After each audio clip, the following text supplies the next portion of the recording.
I want to thank the court for this opportunity to briefly describe some of the impact Mr. Burks' actions have had on me and my family. The year of 2023 was going to be difficult for our family. We knew that. We just didn't know how difficult. In January, doctors said there was nothing more to be done for my mom's cancer. We expected that it would be only a few months before she passed away. As April approached, we felt that the end of her life would likely be within a few weeks. In early April, I had one of my last phone conversations with Devon, my only brother. His schedule of visiting our mom had not meshed with mine, and he wanted to know if I'd be there for Easter. I considered it, but due to responsibilities at home, I thought I couldn't. And though no one is promised tomorrow, I reasoned that we would be together later in the month, around Mom's bedside, and then again at her funeral. I was expecting that through that time of sorrow, Devon would be there along with each of my 5 sisters. It would be such a comfort to be together while we said our earthly goodbyes. That was not to be. Before we got to that day, the shock and horror of Devon's death turned everything upside down. 4 days after the awful realization of his murder, our mother passed away. Devon was gone. The family was miles apart. Some of us were in Detroit navigating the difficulty of planning a funeral without the advantages of hometown connections, while the rest were going through the motions of tasks needing to be done in Indiana. All of us were distracted by our grief over the loss of Devon and the many questions swirling around in our minds. The weight of Devon's death and the surrounding circumstances seemed to crowd out any normal feelings of grief one might have at the loss of a loving, attentive mother.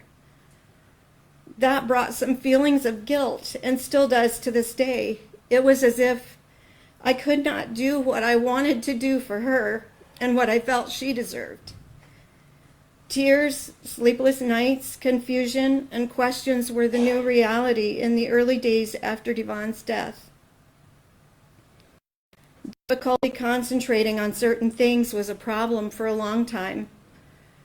I could not concentrate well enough to really enjoy reading any book except the Bible until just recently. It's not hard to put those into words, but how does one adequately describe the ongoing loss of Devon, his life, his person, everything he brought to us and to the family? I've decided not to go into detail, but the relationship we had was snuffed out in an instant at the hands of Mr. Burks. Besides that, dreams for our future were gone. I had thought about what life might look like as we grew older. I hoped for a time when work would slow down, family responsibilities would be less, and we might have more time to spend together. That will never happen. Devon's death has affected every member of our large family, each one in slightly different ways. One of the heaviest burdens is knowing the devastating blow it was to our 85-year-old father to lose his only son in such a violent, senseless way. None of us can really know the suffering that he endured. I do want to say that in spite of a measure of sorrow and disappointment that I will carry with me for the rest of my life, I'm okay. I'm surviving, even thriving. I believe I can say this for the rest of the family as well.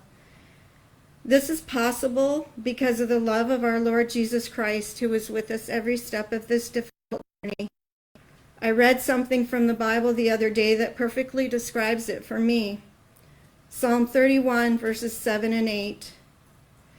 I am overcome with joy because of your unfailing love, for you have seen my troubles and you care about the anguish of my soul. You have not handed me over to my enemy, but have set me in a safe place. This is the reality that nothing can take away. And now I have a few words for Mr. Burks. Your actions have grieved not only our family, but many others as well. In these last few months in particular, my heart has gone out to your mother. I'm a mother. I have sons. If I'm correct, you'll be 36 years old this year. I have a 36-year-old son. I know what it's like to hold a newborn son in your arms and envision all the possibilities for a life well lived. Mr. Burks, I believe I can safely say that you have shattered your mother's heart. The life you could have had is gone. You will spend most, if not all, of the rest of your life behind bars. This, I believe, is a fitting consequence for the crime you have committed against not only Devon, but against me, our family, the Sala family, and the many friends affected. By the grace of God, we have no hatred or animosity toward you. I asked my dad, Devon's dad, if he had anything to say. His words were, in prison he will have time to think. My prayer is that he will repent. We can forgive. That is my prayer too, Mr. Burks, that you will find true freedom, something far worse than prison walls, freedom from the evil that has you firmly in its grip, freedom of the heart and soul, freedom to love instead of hate. This freedom is the gift of God, available to all without discrimination, described within the pages of the Bible. If the Son, meaning Jesus Christ, sets you free, you will be free indeed. John 8:36. That's all. Thank you very much. Thank you very much for your statement.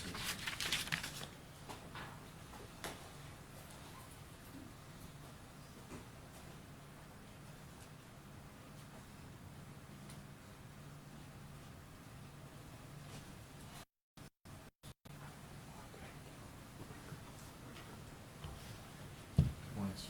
Good morning. Can you state your name for the record? Gerald Martin. And what relationship do you have with My wife, Andrea, is the sister, so I'm here to make a statement on her behalf. All right, I want to thank you for being here, and go ahead and make this. Thank you. So my name is Gerald Martin. I will be reading a statement for my wife, Andrea Martin, a sister of Devon Hoover. Today I want to take a little time to talk about my brother Devon and how much I miss him. Devon was a great family member, someone I was always glad to see. Our family wasn't extremely affectionate, but Devon would walk up and give me a hug. He was engaging and fun to talk to. He didn't talk about himself a lot, but he was interested in all of us and would ask questions about our lives. He had a good sense of humor, and conversations were punctuated by laughter, as he would tell funny stories from his life or from the latest book he was reading. He was brilliant, and we were proud of him and his accomplishments.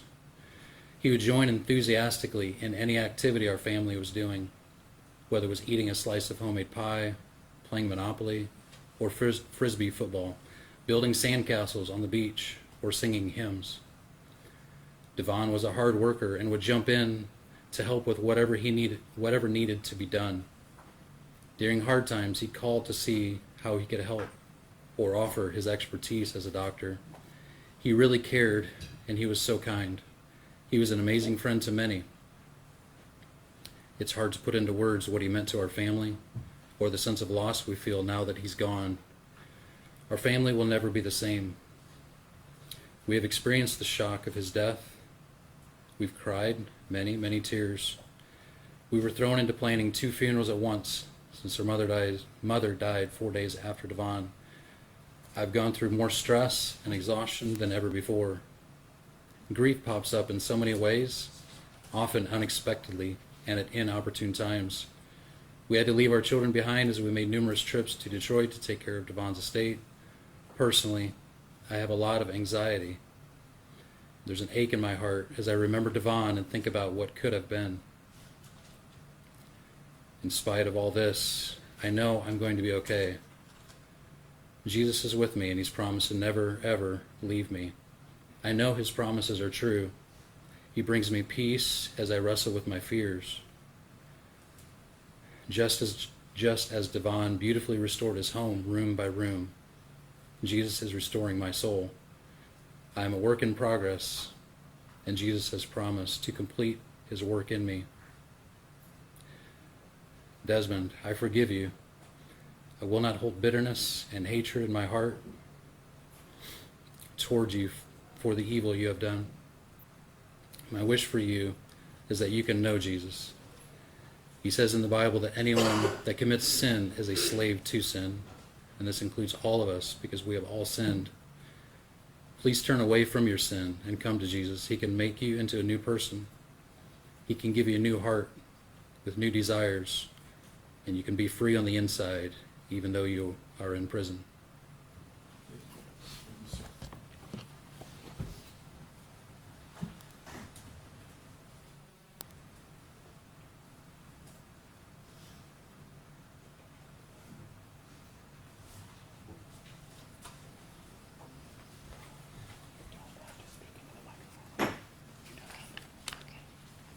Good morning. Hi. Beth Leckleitner. What relationship do you have with Devon was my brother. April 23, 2023 is a day forever seared in my mind. It was a Sunday, and it was an unusual day in that I did not attend church, but instead went to be with my mother, who was dying from cancer. My sisters and I were together, caring for our mom, and were prepared for our brother John to join us for lunch, as he had on many Sundays for the past several months. As the morning progressed, we occasionally mentioned that we were surprised Devon wasn't home yet. We had all called or messaged him, and he hadn't answered us. As unusual as that was, we knew he was very busy, and we thought of different scenarios that might be preventing him from answering us. We knew he would let us know as soon as possible as to why he was late. As the day wore on, we decided to go ahead and eat lunch without him. I was distracted about caring for my mom, but an unsettled knot began forming in the pit of my stomach. I kept pushing, able to even begin thinking of anything else except at any moment Devon's car was going to pull in the driveway and he would explain all that had kept him for so long. And we would all laugh about how worried we had been. By mid-afternoon, we were extremely concerned. We tried calling the hospital. They told us he was probably on call. We left him more messages through his answering service for the hospital. And finally, we knew we must call the police. They said they would conduct a welfare check. And it wasn't long until they called us back with the information that they found there was blood in it. This was the beginning of the utter devastation of my heart and soul. We began praying and calling our churches and friends and family to pray for our brother. We still had hope that he was alive. It was very late. I went home with my husband. We couldn't sleep. We sat on the couch in silence, just praying for a miracle. And then the call came. He was gone. My only brother, my childhood companion, the one I had played with every day, biking, riding horses, wading in the creek, making forts. We worked together, feeding calves and cows and milking and baling hay. We had pet raccoons together. We went to school together and to church together. Hearing that he was murdered felt like a bomb went off in my heart, the pieces scattered everywhere. The next several days and even weeks are a blur of painful survival. I did what needed to be done, going through the motions of living, but feeling so broken inside. My mom had died the Thursday following Devon's death. I felt unable to grieve for her. Every thought, every emotion of grief was already spent on my brother. Visitation, funeral, burial for Devon, and then visitation, funeral, burial for my mom. So many tears. There was comfort and love from many, many people, which helped tremendously. The whole community shared our sorrow and surrounded our family with love, care, support, and prayers. Throughout the weeks that followed, I struggled to know where to begin putting my life back together. How do I? The physical pain was real and deep. More and more came out about the murder. The pain increased. Things that my whole body, soul, and spirit longed to reject. My faith was challenged in ways it had never been challenged before. I had so many questions, and there were no answers. All this wrapped up with the hourly grief and pain for Devon. Now it has been nearly 3 years, and God has been faithful to me. He's still here holding my questions. He has given comfort, He has revealed truth, and He has given grace that brought me to a place of acceptance and forgiveness. While I abhor the evil of taking another person's life, I forgive Desmond Burks, and I pray for him to find forgiveness and help from a real and loving God who will never cast away anyone who comes to Him. Today and for the rest of my life, I carry the grief of all that transpired around my brother's murder. I always imagined connecting with him more, spending more time in our senior years once my children were raised. At home, I sit beside remnants of his life. There's a little table here and an antique bowl there. His white lab coat hangs in my closet next to my dresses. While these are cherished, they are also empty and lonely reminders of his past. I miss his grand house, his many hand-picked antiques, how he styled them and displayed them. I miss his knowledge of the medical field and all the help he gave me over the years. I miss his smile, the light in his eyes, his practical, no-nonsense advice. I miss his determined and confident stride. I miss his entertaining stories and sense of humor. I miss his love and kindness, but most of all, I just miss him, who he was as a real human being, so unique and so irreplaceable. This is the lasting impact that I will always miss him, and I will always carry the sorrow of losing him for the rest of my life.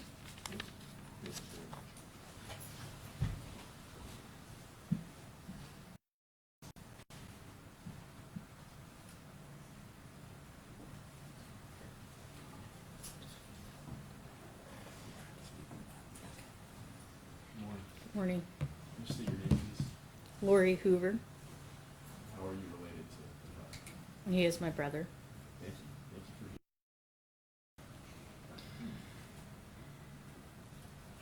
for Unimaginable evil came to the kitchen table of my parents' home on April 23rd, 2023, where our family was gathered, and we all heard the voice on the phone saying we found his car with blood in it. In the next room, our mother lay unresponsive, dying from cancer. It was a dark night that culminated with some of the darkest news possible. Our brother was dead, murdered. We were prepared to grieve for our mother, but not for our brother. Devon was a central figure in our family, right in the middle of the siblings, with 3 older sisters and 3 younger. He was strong, capable, driven, and exceptionally intelligent. He loved his family, and we knew it. Now there is a Devon-sized hole in the middle of our family, and our hearts are forever changed by grief.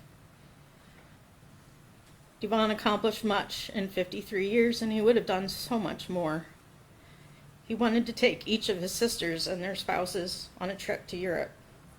He was planning for an English garden in his backyard, learning French, in addition to being an excellent neurosurgeon in the prime of his.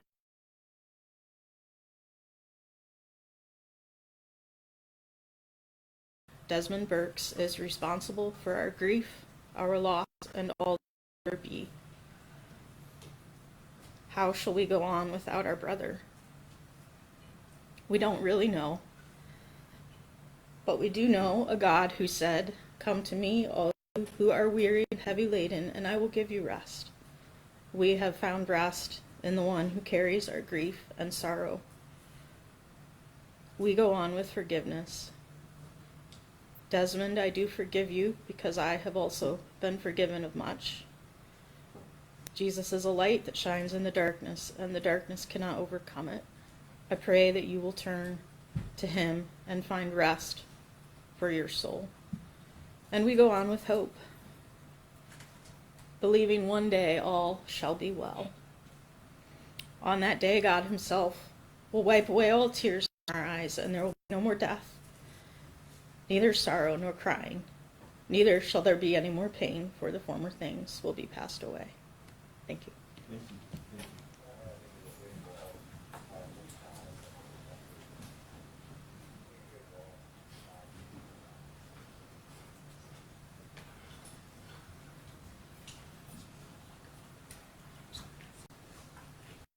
Good morning. Could you state your name, please?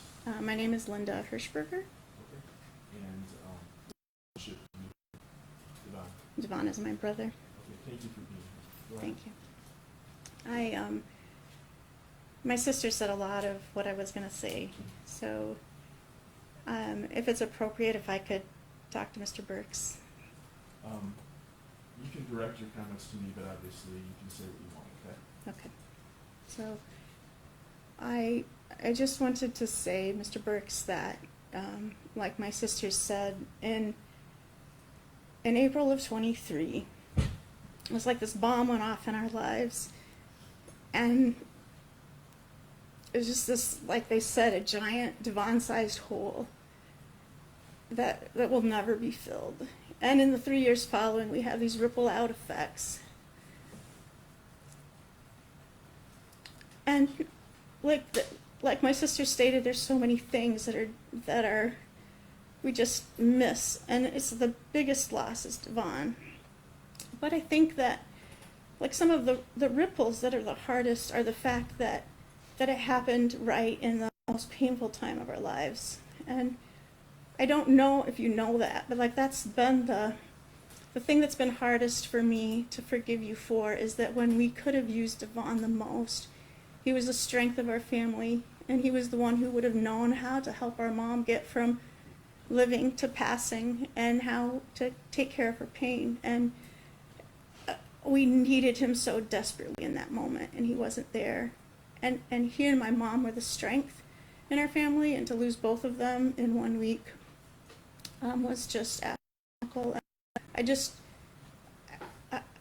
just, that piece there has been the hardest for me to really let go of. And I just wanted to say to you, Mr. Burks, that when I sat in the courtroom earlier and I saw your mother's tears, something shifted in my heart. And I just know we're in the middle of a very broken story. And I acknowledge that I have no idea what happened in your life prior to this point.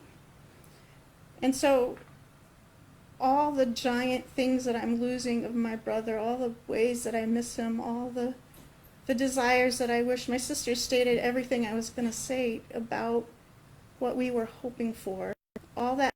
I think just if you could, speak to us in the Sela family, some sort of acknowledgement that you understand our losses. Like, I think one of the hardest things is that you act like their lives didn't matter, that somehow they were expendable. And so I stand in this place where there's a loss of Devon and there's a loss of Mr. Sela, and you're acting like it was nothing. And I think that for both of our families, if you could just acknowledge the great loss, that's so helpful to us. And I think too that my heart really grieves for you, because I see your life as a loss too. I wouldn't want for you the rest of your life in prison. I'm sure that you have giftings that were never experienced because of what life handed you. And I'm sorry that your life is going to be stuck in jail the rest of your life too. It doesn't bring me any great joy. It's just a lot of pain all in one pile. And so, yeah, I just want to say too that I don't hate you, and I'm choosing to keep forgiving you. And I would ask if at some point you could say to our family and the Sela family that you understand how great our loss is.